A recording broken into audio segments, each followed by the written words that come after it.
आप सभी को प्रभु यीशु मसीह के मधुर और सामर्थी नाम में मेरी ओर से जय मसीह की, और साथ में पंजाब से भी जय मसीह की। बिकॉज जैसे कि मैंने आपको बताया था कि आज मंगलवार के दिन मैं पंजाब से प्रचार करूंगी, क्योंकि पंजाब में मेरा जॉब है और इस समय मैं अपनी ड्यूटी पर आई हुई हूँ। सो आप लोग मेरे लिए प्रार्थना करिएगा। और आइए इस वक्त हम अपने सरों को झुकाएं प्रार्थना में। Dear gracious, loving Heavenly Father, we come unto Thee. We praise You and thank You for this beautiful time You have given us in our life, dear Father. Thank You, dear Father, You have kept us alive on this earth. Thank You, dear Father, Your mercy and Your grace are sufficient for us. Thank You, dear Father, You have provided all our needs and You have been with us.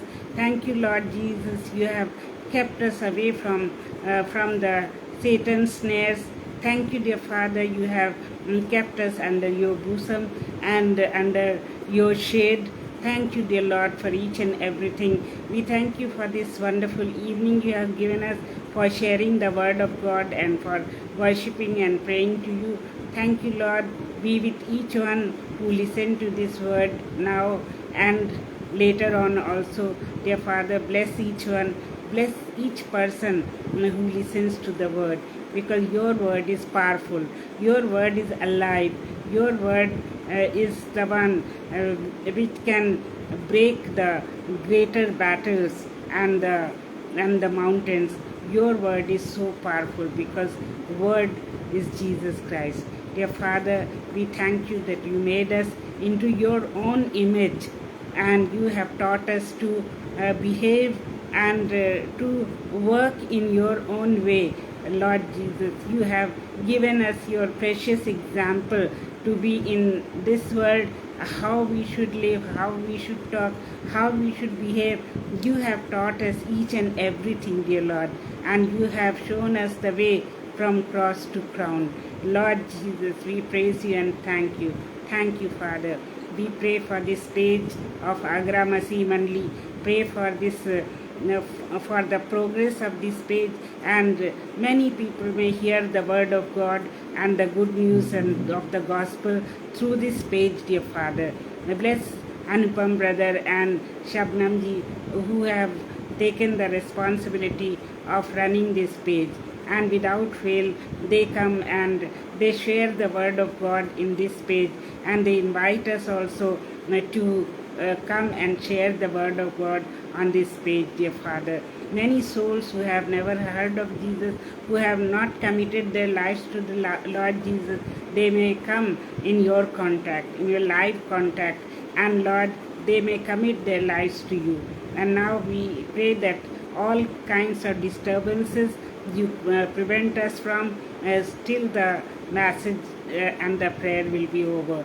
Dear Father, help us, Lord, because we are looking unto You. For we ask all these things in the most precious name of our Lord Jesus Christ.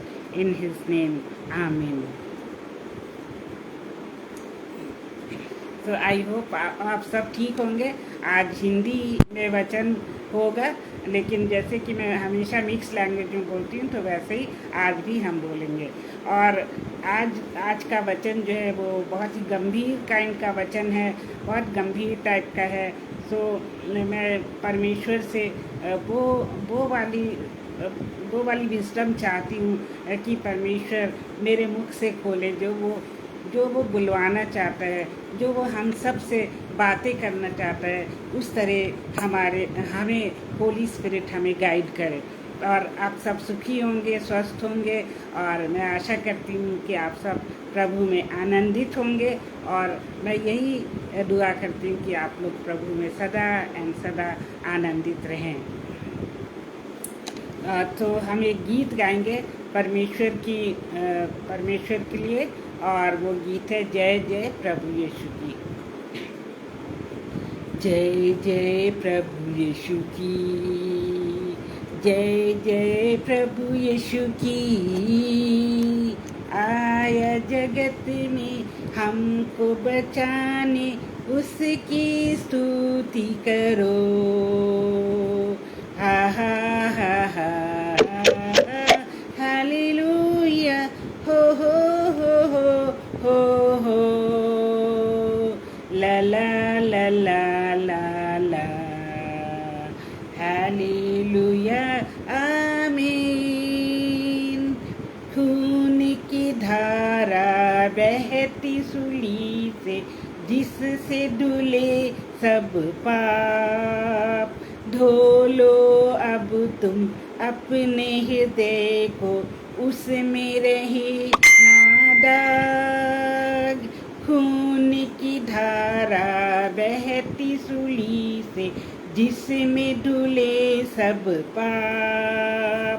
धो लो अब तुम अपने हृदय को, उसमें रहे ना दाग।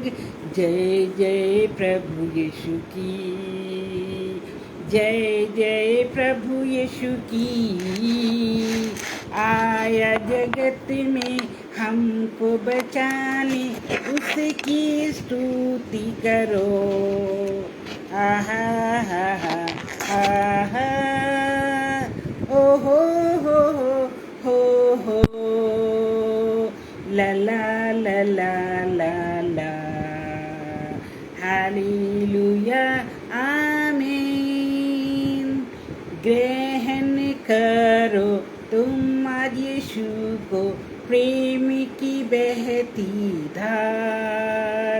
उसको बना लो खेवन हारा, नाव लगा लो पार। ग्रहण करो आज यीशु को, उस प्रेम की बहती धार। उसको बना लो खेवन हारा, नाव लगा लो पार। जय जय प्रभु यीशु की, जय जय प्रभु यीशु की। हमको बचाने आया जगत में, उसकी स्तुति करो। हा हा हा हा हा हा, हालेलुया, हो हो हो हो हो हो, ला ला ला ला ला ला। हालेलुया, आमीन। हर दम होंगे साथ यीशु के, खुशी और शांति आराम। आएगा वो लेने तुम्हें भी, हो जाओ तुम तैयार। हर दम होंगे साथ यीशु के, खुशी और शांति आराम। आएगा वो लेने तुम्हें भी, रहना तुम तैयार। जय जय प्रभु यीशु की, जय जय प्रभु यीशु की। हमको बचाने आया जगत में, उसकी स्तुति करो। आहा हा हा हा हा, हालेलुया, हो हो हो हो हो, ला ला ला ला ला ला। हालेलुया, आमीन। तो कितना प्यारा गाना है कि हम यीशु के साथ होंगे हर दम, अनंत काल तक हम प्रभु यीशु मसीह के साथ होंगे, और यीशु हमको लेने आएंगे और हम उनके साथ जाएंगे। तो ये बहुत बड़ी आशा है हम मसीहों के अंदर। बहुत बड़ी नियामत है हमारे जीवन में कि हमको यीशु मसीह लेने आएंगे, और हम जो है उनके साथ में स्वर्ग में रहेंगे, और सारे स्वर्गदूतों के साथ रहेंगे। तो है ना ये आनंद की बात। तो आइए हम एक और इंग्लिश में गाना गाते हैं जो आप सबको आता होगा। मेरे साथ साथ आप भी गाइए। Rejoice in the Lord always, and again I say rejoice.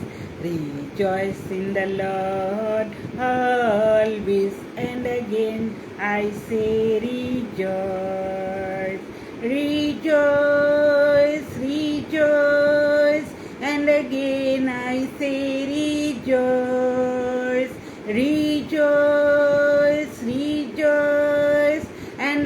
again I say rejoice. Rejoice in the Lord always, and again I say rejoice. So Paul says in Philippians that we should always rejoice, and rejoicing in the Lord all the time, whether we are happy or whether we are facing the problem, whether we are healthy or sick, at all times we must rejoice in the Lord, because that is being positive in the Lord, and that has many benefits in our life. So we should always rejoice in the Lord. अभी I think बहुत ही कम लोग, कोई भी नहीं आया है, इसलिए मैं सोचती मैं एक और गाना गा देती हूँ.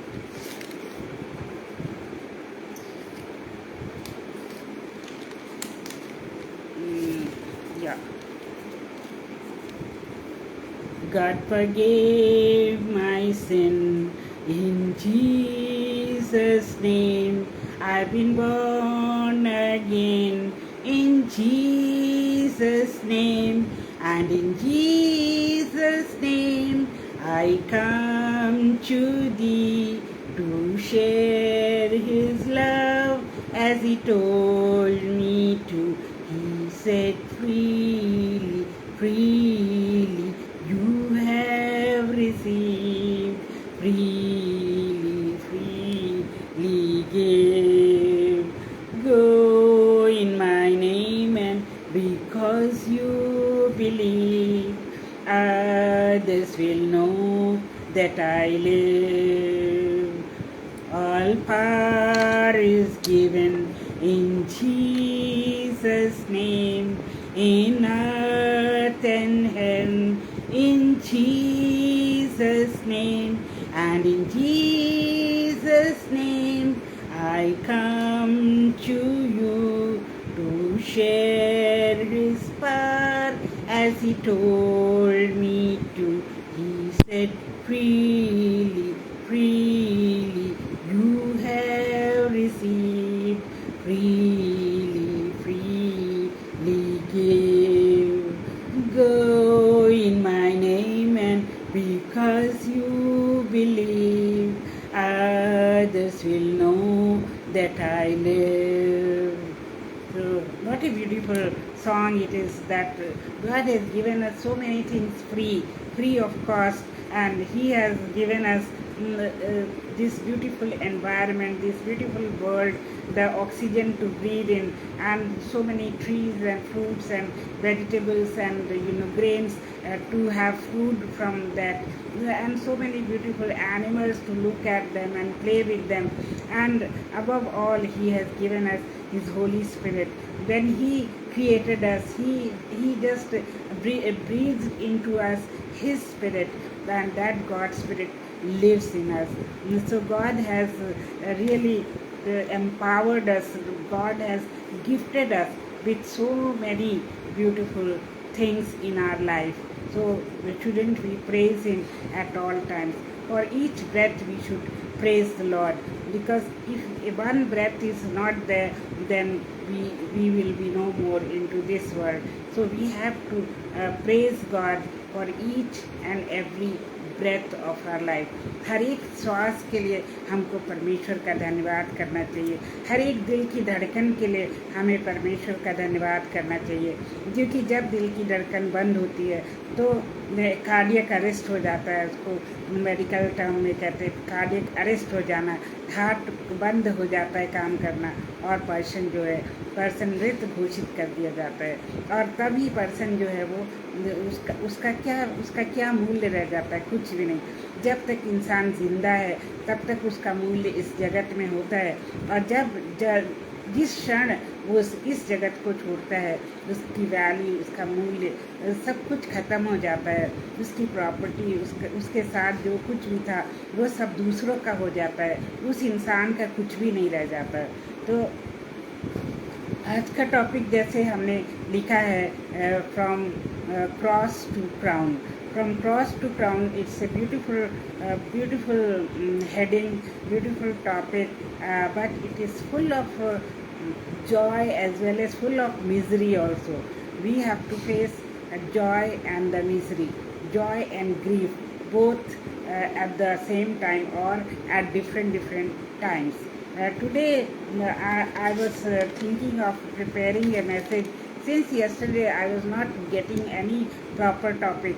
Then I tried to get something from my older, messages which I have given 2 years ago, because I've been speaking on Agra Masih Mandli for more than 2 years. I think 2 years and 3 months. But I could not get that topic even.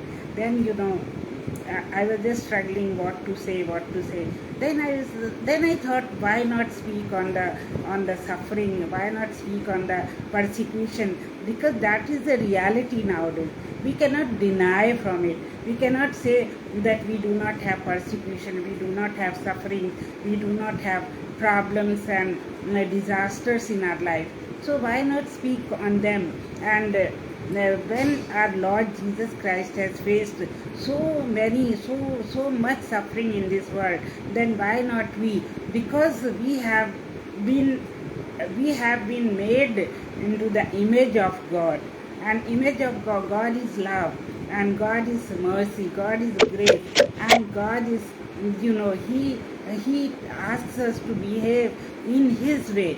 He asks us to take the suffering in His own way, in Jesus Christ's way. Jesus suffered so much on the cross, and even before that, people, they criticized him, and they said so many bad things about him, even though Jesus was the holy Son of God, and he became nothing for our sake, and God sent him into this world. There are two things I have to say, that when Jesus came into this world, from God he became a man, and he knew everything. He felt everything as a man. He felt hungry, he felt sad, he felt happy, he felt emotional, he felt empathetic, and he felt compassionate like a human being. And he was fully a son of man when he came into this world. And on the other side, Satan wanted to become God. Satan wanted to become God by taking all the knowledge from God, by knowing everything what God was doing. But here we see the example of Jesus, that Jesus became a human being. Jesus became a man, and even though his birth was, in a different way, he was born from a Virgin Mary, and his birth was with the power of the Holy Spirit. So in this way, he was different. But he came into this world as a human being, and he felt everything what any human must have felt. He has felt each and every pain in this world when he lived. So Jesus ने बहुत हमारे लिए दुख उठाया, और वो हमारे लिए एक शून्य बन गया. और एक मिशनरी की कहानी है, जो कि हमारे एक बहुत अच्छे पास्टर साहब हैं, जो हिंदी में प्रचार करते हैं हमारे चर्च में. उन्होंने बताया कि एक मिशनरी थी, उसका नाम था Gladys Albert. And Gladys Albert जब वो जवान थी, तो उनको प्रभु की तरफ से ये कॉल आई कि आप जो है यूके से चाइना जाओ, क्योंकि वो यूके में रहती थी.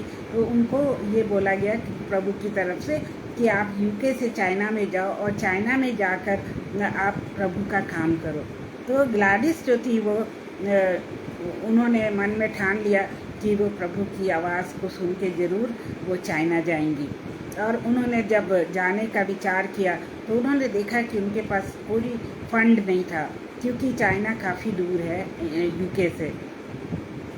तो जब उनके पास फंड नहीं था प्लेन में जाने के लिए, एरोप्लेन का किराया वो अफोर्ड नहीं कर सकती थी, तो उन्होंने डिसाइड किया कि मैं किससे जाऊंगी, मैं ट्रेन से, बाय ट्रेन जाऊंगी. और एक ट्रेन है जो जापान होती हुई वहाँ पर जाती है, चाइना जाती है. तो इस तरह से वो ट्रेन के रास्ते से कई दिनों का सफ़र करके चाइना पहुँचती, और वहाँ उन्होंने अनाथ आश्रम खोला. ढेर सारे बच्चों को उन्होंने पाला पोसा और उनको बड़ा करने लगी, और उनके लिए जो भी सुख सुविधा थी वो हासिल करने के लिए उन्होंने कहीं कहीं से मदद ली. और उनको पढ़ाने लिखाने के लिए, उनके भोजन वस्तु के लिए, उनके कपड़ों के लिए, हर चीज़ के लिए उन्होंने जो है धन इकट्ठा किया और परमेश्वर ने उनकी मदद करी, क्योंकि परमेश्वर ने इसी मिशन पर तो उनको भेजा था। और एक दिन ऐसा आया कि मिलिट्री वहाँ पर आक्रमण कर देती है और ये जो ग्लैडिस हैं ये परेशान हो जाती कि अब मैं अपने बच्चों को कैसे बचाऊं, कहाँ लेकर जाऊं।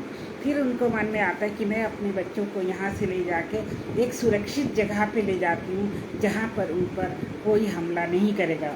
और वो सारे बच्चों को लेके निकल पड़ती हैं। उनमें छोटे छोटे बच्चे भी थे, कुछ बड़े बच्चे थे, कुछ जवान लड़कियां थीं और इस तरह से उनके ऊपर बहुत बड़ी रिस्पॉन्सिबिलिटी थी। और डेली उनके सोने का प्रबंध करना, उनके खाने का इंतज़ाम करना और उनकी हिम्मत बढ़ाना। वो ऐसे करते करते थक गई और एक दिन उन्होंने she gave up, she said no lord, now I can not do it any more, I am quitting, I can not do. लेकिन उनके पर बच्चों की रिस्पॉन्सिबिलिटी भी थी। और तब एक बच्चा सामने आता है, एक बच्चा उनके सामने आता है, ये कहता है मैम आपको याद है कि जब इज़राइलाइट्स जो हैं वो मिस्र में फंस गए थे, जब इज़राइलाइट्स इजिप्ट में थे तो मूसा उनको कैसे लाया, उसने समुद्र पर एक छड़ी मारी और समुद्र जो है वो 2 भागों में डिवाइड हो गया। तो हमें भी परमेश्वर जो है इस दुविधा से, इस समस्या से निकालेगा। तो ये वो कहती कि मैं मूसा नहीं हूँ, मेरे अंदर मूसा जैसी पावर नहीं है कि मैं मूसा जैसा काम कर सकूँ। तो तब वो बच्चा कहता है कि नैन्सी, जो परमेश्वर मूसा के साथ है वही परमेश्वर हमारे भी साथ है। जब वो परमेश्वर समुद्र को 2 भागों में डिवाइड कर सकता है तो वो हम सबको एक सुरक्षित स्थान में ले जा सकता है और उससे उनका हौसला बढ़ता है और वो जो है और आगे फिर बच्चों को लेके बढ़ने लगती हैं। तो मेरे प्रियो, कहने का तात्पर्य ये है कि हमारे जीवन में कई बार ऐसी मुसीबतें आती हैं जब हम हार जाते हैं, जब हम गिव अप कर देते हैं, हम सोचते हैं अब और नहीं, अब मुझसे नहीं सहा जाएगा। तो ऐसी वाली जब मुसीबतें हमारे पर आती हैं हम गिव अप कर देते हैं। लेकिन लॉर्ड जीसस की क्रूस को देखिए, जब हम क्रूस को देखते हैं तो हमें पता लगता है कि हमारे लॉर्ड जीसस ने कितना दुख सहा। क्रूस की मौत उसने सही, क्रूस पर उसके पहले उसने कोड़े खाए, उसके पर कांटों का ताज पहनाया गया, उसको कितने वो जो कांटे वाले कोड़े होते हैं उससे मारा गया और फिर उसके छाती में भाला भोंक दिया गया। तो आप सोच सकते हैं कि जीसस को कितनी ताड़नाएं दी गई, कितनी ज़्यादा सफरिंग उनको दी गई। और ये जो मौत थी ये एक ऑर्डिनरी पर्सन को नहीं दी जाती थी। ये मौत जो है वो बहुत ही जो क्रिमिनल हुआ करता था उन दिनों में, उनको सूली पर जो है सज़ा दी जाती थी। और वो सूली वाली मौत को, जो सलीब वाली मौत है, उसको एक शापित व्यक्ति को दी जाती थी और वो मौत जो है शापित कहलाती थी। शापित मीन्स हम सबको पता है कर्स्ड डेथ। जो सलीब पर मौत होती थी उसको हम कर्स्ड डेथ कहते हैं और कर्स्ड क्रॉस भी कहते हैं। तो उस कर्स्ड क्रॉस पे जीसस क्राइस्ट चढ़ गए और उन्होंने अपना लहू उस क्रॉस से बहाया। अपने सारे जो जितने भी उनके दोषी थे उन सब की माफ़ी के लिए उन्होंने पिता से प्रार्थना भी करी कि हे पिता, इन्हें माफ़ कर, ये नहीं जानते ये क्या करते हैं। प्रभु यीशु मसीह ने तो सब कुछ हमारे लिए सह लिया और उसने एक शब्द नहीं कहा। एक जो भेड़ होती है, एक मेमना जो होता है, वो चुपचाप अपनी बलि को ग्रहण कर लेता है, अपनी बलि दे देता है। उसी तरह प्रभु यीशु मसीह ने हमारे लिए, हमारे पापों के लिए, हमें उस श्राप से, उस पाप से छुड़ाने के लिए क्रूस पर अपनी जान दे दी। तो ये जो है एक खुदा के बेटे का एक बहुत बड़ा एग्जाम्पल है जो हमें सिखाता है कि हमें कभी भी निराश नहीं होना चाहिए और हमें हमेशा कड़ी से कड़ी सफरिंग सहने के लिए तैयार रहना चाहिए, जैसे कि आजकल हो रहा है, आप सबको पता है। और मुझे कभी कभी बहुत आश्चर्य होता है कि कोई भी इंसान उसकी बात भी नहीं करता है। आप सबको पता है मणिपुर में क्या हो रहा है। और जब मैंने कल वहाँ का वीडियो देखा तो मेरे आंखों में बहुत आंसू आए, बहुत बुरी तरह रोने भी लगी। और मैंने रो रो के प्रार्थना करी कि हे प्रभु, ये कब तक कैसे चलेगा? कब तक उन मणिपुर वालों को ऐसे जलाया जाएगा? कब तक चर्चेस को जलाया जाएगा? कब तक उनको ऐसे बुरी तरह से मारा जाएगा? उनकी हड्डियां तोड़ी जाएंगी, उनको कोड़े मारे जाएंगे? कब तक लॉर्ड, कब तक उनको जिन्होंने कभी भी कोई गुनाह नहीं किया, जिन्होंने कभी किसी की बुराई नहीं करी है, उनको इस तरह से क्यों सज़ाएं मिल रही हैं? और मैं बहुत दुखी हो गई थी। और मैंने सोचा, फिर प्रभु ने कहा कि ये पहली बार नहीं हो रहा है, ऐसा बहुत पहले भी हो चुका है। और मैं सही समय में आकर सब कुछ शीघ्र ही ठीक करूँगा। मुझे वो वर्ड्स तुरंत कहीं से मिली, किसी फ्रेंड ने मेरे साथ शेयर करी हुई थी। और फ्रेंड्स इन क्राइस्ट में कि बाइबल वर्सेस में कहीं पर मुझे वो वर्ड्स मिली कि सही समय में मैं आकर सब कुछ शीघ्र ही सही करूँगा। तो फिर मेरे दिल को बहुत तसल्ली हुई। लेकिन जो लोग आज तड़प रहे हैं, मर रहे हैं, उनका क्या? उनके शरीर जलाए जा रहे हैं, उनकी बेइज्जती करी जा रही है और हमारी आत्माएं रो रही हैं। क्या हम कभी उनके बारे में सोचते हैं? हम प्रार्थनाएं ज़रूर करते हैं, लेकिन हम अपने आप को उस परिस्थिति में ढाल के देखें तो हमारा दिल सचमुच में तड़प उठेगा। तो मेरे प्रियो, हमें बहुत ही प्रार्थनाओं की ज़रूरत है। और प्रभु यीशु मसीह ने हमें सिखाया है कि हमें आसमानी बाप के पास जाने के लिए, हमें स्वर्गीय राज्य को पाने के लिए ये सब कुछ सहना पड़ेगा।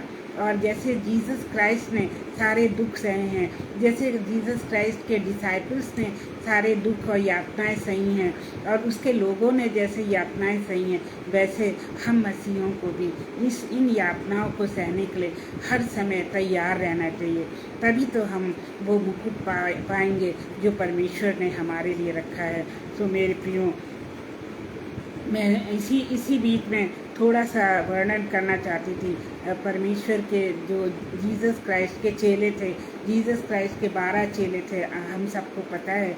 और जीसस क्राइस्ट उन 12 चेलों को बहुत ज़्यादा प्यार करते थे और इन चेलों ने भी जीसस को बहुत फॉलो किया और जीसस का अनुसरण किया। वो अपना घर बार छोड़ के जीसस के साथ साथ रहे और उन्होंने सारे वो चमत्कार देखे जो जीसस ने किए थे। और ये चेले, जब जीसस जो है उनको क्रूस पर मौत दे दी गई और जब वो कब्र में गए और तीसरे दिन मुर्दों में से जी उठे, तो उन्होंने अपने आप को इन चेलों के पर प्रकट भी किया। और इन चेलों ने देखा कि हमारा मसीहा जिंदा हो गया है और वो he is resurrected, he is alive. So when Jesus was resurrected, ये सारे चेले जो थे ये उसकी गवाही थे और ये सब उसके गवाह थे कि जीसस क्राइस्ट जो हैं वो मुर्दों में से जी उठे, मुर्दों में से तीसरे दिन जी उठे हैं और कब्र खाली है। और उनके मुख पे जो नैपकिन लिपटा हुआ था वो फोल्ड करके एक साइड में रखा हुआ है। और इससे पहला मीनिंग तो मुझे ये मिला कि जीसस क्राइस्ट जब ज़िंदा हुए तो उन्होंने अपने जो कफन को फेंक दिया, जो कफन होता है बॉडी पे वो फेंका। और फिर उन्होंने अपने मुख पर, जो उनके चेहरे पर जो रुमाल बंधा हुआ था, उसको उन्होंने फोल्ड करके अच्छी तरह से सिरहाने पर रख दिया, कब्र के सिरहाने पे रख दिया। एक तो ये इसका मतलब मुझे आत्मा में पता चला। और दूसरा मतलब मैंने जो पढ़ा वो ये था कि प्रभु फिर से आने वाला है और इसीलिए वो नैपकिन जो है वो प्रभु यीशु मसीह ने अपने सिरहाने पर फोल्ड करके रखा हुआ है, क्योंकि वो दोबारा आने वाला है। अपनी कलीसिया को लेने के लिए वो दोबारा आने वाला है और वो तो हमेशा चाहता है कि उसकी कलीसिया जो है वो बची रहे। वो दुनिया में कितना भी कष्ट सह ले, दुनिया वाले कितना भी उनको प्रताड़ित करें और ताड़नाएं दें और उनको यातनाएं दें, लेकिन हमारा जो अनंत जीवन कहाँ पर है? वो स्वर्ग में है। तो तो मेरे प्रियो हमको डरना नहीं है और हमको हमेशा उस ब्लेसेड होप में धन्य जो आशा है हमारी उसमें बने रहना है कि हमारा जो अनंत जीवन है वो परमेश्वर के साथ है, वही जो है वो एक ब्लेसेड लाइफ है। क्योंकि मरना तो एक दिन सबको है, और चाहे हम नेचुरल मौत मरे या फिर एक्सीडेंट से मरे या किसी बीमारी से मरे या हम अपने किसी के सताव से मरे, जैसे कि आजकल इंडिया में जो हो रहा है, कितने लोग मारे जा रहे हैं क्योंकि वो जीसस क्राइस्ट को मानते हैं। तो इस तरह से बहुत सारे जो मिसहैपनिंग्स हो रही हैं हमारे कंट्री में, तो क्यों ना हम यीशु मसीह के लिए मरें। अगर हम जिंदा हैं तो हम यीशु मसीह के लिए जिएं, और अगर जब हम मरें तो हम प्रभु यीशु मसीह के लिए मरें, ताकि वो अनंत जीवन, वो अनंत काल का राज्य हमें मिले और हम अपने प्रभु यीशु मसीह के साथ हमेशा हमेशा के लिए रह सकें। सो वो वाली जो मौत है वो एक बहुत ही शुभ तरह की मौत है, जो कि हमको प्रभु यीशु मसीह में मिलेगी, और उसके आनंद में सम्मिलित होने के लिए हम अनंत जीवन पाएंगे। सो मेरे प्रिय, ये जितने भी डिसाइपल्स थे, मैं एक दो का एग्जाम्पल देना चाहती हूँ, जैसे कि डिसाइपल्स और अपोस्टल्स यू कैन से। तो सबसे पहला जो मार्टरडम हुआ था, सबसे पहला अपोस्टल जो मारा गया था वो था स्टीफन का नाम आप सब ने बाइबल में पढ़ा है। और ये जो स्टीफन को कैसे मारा गया था, उसको पत्थरवाह करके मारा गया था, क्योंकि वो यीशु मसीह का प्रचार करता था, क्योंकि वो गुड न्यूज़ बताता था इज़राइल में, और उसको उन्हीं लोगों ने जो है पत्थरवाह करके मारा। और ये बात लिखी हुई है एक्ट्स चैप्टर 12 वर्स 2 में, एक्ट्स चैप्टर 12 वर्स 2 में। और लास्ट टाइम भी हमने बताया था कि जब स्टीफन इस दुनिया को छोड़ने वाला था, तो उसने क्या कहा था, वो देखो प्रभु यीशु मसीह खड़ा है मुझे लेने के लिए। और प्रभु यीशु मसीह परमेश्वर पिता के सीधे दाहिने हाथ पर खड़ा हुआ है। मतलब स्टीफन के चेहरे पे कितनी खुशी आ गई, कितनी चमक आ गई जब उसने प्रभु यीशु मसीह को देखा। तो मेरे प्रियो, हम सब जो प्रभु यीशु मसीह को मानते हैं, वो सब प्रभु के उस नूरानी चेहरे को देखेंगे, और हम सब उसके चेहरे को देखकर और बड़ी हंसी खुशी उसके साथ जाएंगे। मौत चाहे जैसी भी हो, उससे हमें घबराना नहीं है, क्योंकि अभी वक्त ऐसा चल रहा है कि हम कुछ भी नहीं कह सकते, कब क्या कहाँ क्या होगा। सो मेरे प्रियो, हमें हमेशा उस क्रूस की तरफ ताकते रहना है, जिस क्रूस पर प्रभु यीशु मसीह ने अपनी जान दी, और जिस क्रूस पर उसने इतनी यातनाएं सही, हमें उस क्रूस की तरफ फोकस अपना रखना है। और दूसरा चेला जो था वो है अपोस्टल जेम्स। अपोस्टल जेम्स जो है वो सेकंड चेले थे जिनको मारा गया था। तो स्टीफन को देखे मारा गया पत्थरवाह करके, फिर सेकंड चेला जेम्स, जिसको याकूब कहते हैं, उसको सोर्ड से, तलवार से मारा गया। और उसको किसने मरवाया? हेरोड अग्रिप्पा ने, हेरोड अग्रिप्पा। और उनके मरने का समय था 44 to 45 AD। So 45 to 45 AD में जेम्स अपोस्टल की डेथ हुई, मतलब उनका मर्डर किया गया। फिर थर्ड अपोस्टल थे पीटर, जेम्स एंड जॉन। आपको अच्छी तरह याद है, ये तीनों नाम हमें एक साथ आ जाते हैं जब भी हम बोलते। तो पीटर जो थे, पीटर को क्रूसीफाई किया गया था 64 AD में। सो पीटर भी जो है, जो जिन्होंने प्रभु यीशु मसीह का इनकार किया था 3 बार, उसी पीटर ने क्या किया, जब प्रभु यीशु मसीह जिंदा हो गए, जब प्रभु यीशु मसीह मुर्दों में से जी उठे, तो इसी पतरस ने फिर दोबारा इनकार नहीं किया, और उसने प्रभु यीशु मसीह का ऐलान सब जगह किया, और ये इस गुड न्यूज़ को सब जगह फैलाया कि जीसस क्राइस्ट जिंदा है। और इसीलिए उनको ये सज़ा मिली कि उनको क्रूसीफाई कर दिया इन 64 AD। और ये पीटर जो थे, इन्होंने कहा कि मैं इस लायक नहीं हूँ कि मुझे अपने प्रभु के जैसे क्रूसीफाई किया जाए, तो मेरा सिर नीचे की तरफ रखो और पैर ऊपर रख के मुझे क्रूसीफाई करो। इस तरह से उन्होंने प्रभु को इतना सम्मान दिया और वो अपसाइड डाउन जो है क्रूसीफाई हो गए। और पीटर के बाद मैंने बस 4-5 अपोस्टल्स का ही लिखा है, क्योंकि 12 अपोस्टल के बारे में तो जानना ठीक है, लेकिन अभी 1 घंटे में सब कुछ बताना बहुत मुश्किल है। फिर अपोस्टल एंड्रू हुए। अपोस्टल एंड्रू उनको भी क्रूसीफाई किया गया था, और उनको क्रूसीफाई कहाँ किया गया था? एक ऑलिव के पेड़ पर उनको क्रूसीफाई किया गया था। और अपोस्टल थॉमस को भी अपोस्टल थॉमस, जिसको थोमा भी कहते हैं, उनको एक तलवार से मारा गया था, और वो 54 AD में हुआ था। सबकी डेट्स ये जो है हिस्टोरिकल है, ये सारा कुछ सच है कि BC और AD डिवाइड हुआ था। जीसस के कारण 2 इतिहास बन गए थे, BC before Christ and AD after death, नहीं एक्चुअली आफ्टर समथिंग एल्स है, तो उसके बाद हुआ था। और ये सारी डेट्स जो हैं दी हुई हैं कब अपोस्टल्स का जो है मार्टरडम हुआ था, क्योंकि वो जीसस को मानते थे और जीसस के जी उठने का ऐलान करते थे। मतलब वो कहते थे ईस्टर जो है वो सच है, ईस्टर के दिन प्रभु यीशु मसीह मुर्दों में से जी उठा था। और अपोस्टल जेम्स का वही क्रूसिफिक्शन नहीं, उनको तलवार से मारा गया था। और मथाइस को लिया गया था जूडा इस्करियोत की जगह पे,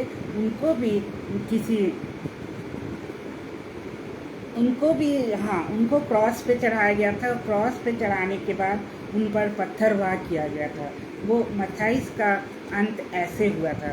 और इसी तरह लेकिन जो जॉन थे, अपोस्टल जॉन को जो है उनका मार्टरडम नहीं हुआ था। कहते हैं कि वो अपनी नेचुरल डेथ से उनकी डेथ हुई थी।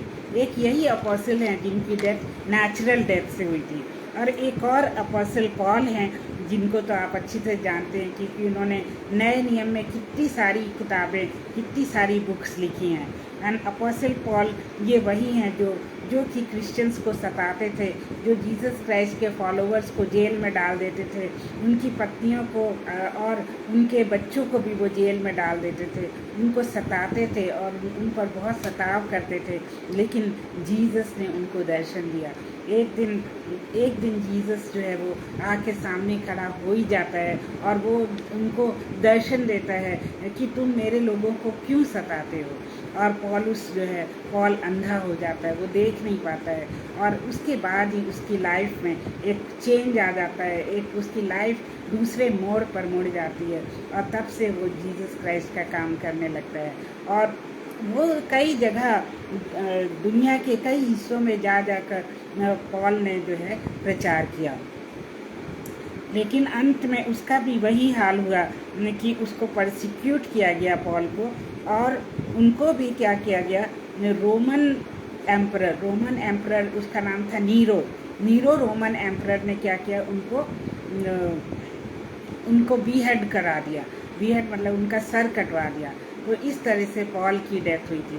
ये सब बातें मुझे भी नहीं पता थी, लेकिन जब एक बार मैंने पढ़ा गूगल में जाके, तब मुझे पता चला कि ये सारे जो अपोस्टल्स जिनकी पत्रियाँ पढ़ते हैं, जिनके लिए हम इतनी बातें करते हैं, जिनका हम इतना आदर सत्कार करते हैं, ये जो है इनकी मौत कितनी भयावह ढंग से हुई, और उन सब ने उस मौत को सह लिया। किसी ने भी ये नहीं कहा कि नहीं हम जीसस को छोड़ देंगे, नहीं हम जीसस को नहीं मानेंगे, हमको मत मारो, किसी ने भी नहीं कहा, उस तक नहीं किया। तो ये किसका लेसन था? ये लेसन सिर्फ और सिर्फ जीसस क्राइस्ट ने उनको दिया था, क्योंकि जीसस क्राइस्ट ने क्रॉस पर वो भयावह मौत को सह लिया था, जिससे उन अपोस्टल्स के भी लाइफ में वो जो है भयावह मौत को सहने की हिम्मत आई थी। एंड आज भी वही चीज़ चली आ रही है। आप देख रहे हैं ना कि कितने लोग जो हैं वो अपनी जान दे रहे हैं, और वो फिर भी ये नहीं कह रहे हैं कि हम जीसस को नहीं मानेंगे, हम जीसस से मुकर जाएंगे। आज के वक्त में भी हमारे विश्वासी लोगों ने, हमारे मसीही लोगों ने ये सिद्ध कर दिया है कि हम जीसस को ही मानेंगे, हम उससे नहीं मुकरेंगे।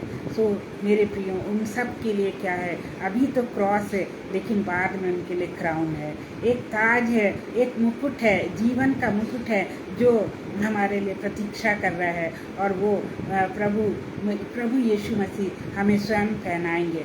वो मुकुट जो है वो हमारा इंतज़ार कर रहा है। तो हमें कभी भी घबराना नहीं है, हमें कभी भी इन यातनाओं से, इन भयावह मौत से नहीं डरना है, क्योंकि हमारा असली जीवन जो है वो प्रभु के साथ है, और वो अनंत जीवन है, वो परमेश्वर के साथ है। और बाकी लोग तो आप सबको पता है कि कहाँ जाएंगे, बाकी सारे लोग नरक में जाएंगे जो प्रभु यीशु मसीह को नहीं मानते हैं, जो प्रभु यीशु मसीह के लोगों को सता रहे हैं, जो प्रभु यीशु मसीह का ठट्टा उड़ा रहे हैं, जो उसके नाम को गालियां दे रहे हैं, वो सारे लोग जो हैं वो हेल में अनंत काल तक जलते रहेंगे। उनके शरीर पे कीड़े होंगे, वो कीड़े कभी ख़त्म नहीं होंगे। सो मेरे प्रियो, ये नहीं कि मैं कह रही हूँ ऐसा, ये ऐसा बाइबल में लिखा हुआ है, और बाइबल में हमें वो सांत्वना देता है कि आज दुनिया कुछ भी कर ले जो जीसस के फॉलोअर्स के साथ, पर वो जीत नहीं सकती है, क्योंकि जीसस के लोग कभी नहीं मुकरेंगे। और जब मैं आज एक वीडियो सुन रही थी तो मैंने सुना कि एक सज्जन पुरुष बहुत अच्छी तरह बोल रहे थे, और वो चिल्ला के कह रहे थे, कौन सा ऐसा देवता है, कौन सी ऐसी देवी है जो मर के जिंदा हो गया, कोई ऐसा है तो बताओ मुझे, और कौन सा ऐसा गॉड है जो एक कुंवारी लड़की से पैदा हुआ, जो कि पवित्र आत्मा से पैदा हुआ। मैं रियली उस भाई की दाद देती हूँ जिसने सारी पब्लिक में ऐसे कहा। और आज के लोग जो हैं वो सब यही कह रहे हैं, जब उनको पूछा जाता है कि तुम क्रिश्चियन कैसे बने, क्या तुम्हें पैसा दिया गया था, क्या तुम्हें लालच दिया गया था, वो सब यही कहते हैं कि नहीं, हमें कोई लालच नहीं दिया गया था, और हम क्रिश्चियन नहीं बने। हम ये नहीं कि हमारा धर्म परिवर्तन हुआ है, बल्कि हमारा हृदय परिवर्तन हुआ है। तो what excellent answer they are giving. I really praise them, I appreciate them. And if someone asks me or you, what would you say? Would you say, yes, I am a Christian? So my dear ones, please, you be ready. Anytime when anybody asks you, what are you? Then you have to say, I have to say, yes, I am Christian. I follow Jesus Christ. Because मौत हमें Jesus से separate नहीं कर सकती है। हम हमेशा के लिए जीसस के हैं और जीसस के ही रहेंगे।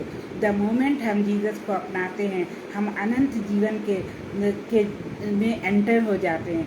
और ये जो दुनियावी मौत है, ये केवल एक हादसा होता है, एक कपड़े बदलने के समान होता है, और हम फिर अनंत ग्लोरी में, अनंत महिमा में शामिल हो जाते हैं। तो प्रियो, मेरे कहने का तात्पर्य यही है कि आज जो कुछ भी हो रहा है उससे आप घबराइए नहीं, क्योंकि हम जो हैं एक ग्लोरियस लैंड में जाने वाले हैं। जैसे कि अभी ग्रेस बर्डन सिस्टर ने लिखा है, glory to God. So we are going to be in a glorious land where our Jesus Christ is, where God the Father is, from where he came to this world and created the human being. He created us, and when man has committed the sin, then God didn't want to destroy them, but he gave Adam and Eve one more chance to live in the world and to get away from sin. But still the children who were born from them, and जैसे जैसे generation आगे बढ़ती गई, लोग जो है पापों में घिरते चले गए। और फिर क्या हुआ कि एक बार परमेश्वर ने इस सारी दुनिया को ही नाश कर दिया। और ये जब हुआ तब उस समय नोहा जो था राइचियस मैन था, और उस समय लोगों को पता भी नहीं था कि पानी कैसे बरसता है, बाढ़ कैसे आती है। और गॉड ने नोहा को कहा था कि तुम एक नाव बनाओ जिसमें कि इतने कमरे हों, इतने फीट, सब पूरा डिस्क्रिप्शन गॉड ने उसको दिया था, और नोहा ने उसकी आज्ञा का पालन किया। तो मेरे प्रियो, परमेश्वर की आज्ञा का पालन करना एक बहुत सॉरी, ये बहुत बड़ी बात है और हमें हमेशा उसकी आज्ञा का पालन करना चाहिए। तभी हमारा जीवन जो है फ्रॉम क्रॉस टू क्राउन होगा। फ्रॉम क्रॉस, सलीब से उस ताज की तरफ हम जा रहे हैं जो ताज परमेश्वर ने हमारे लिए रखा है।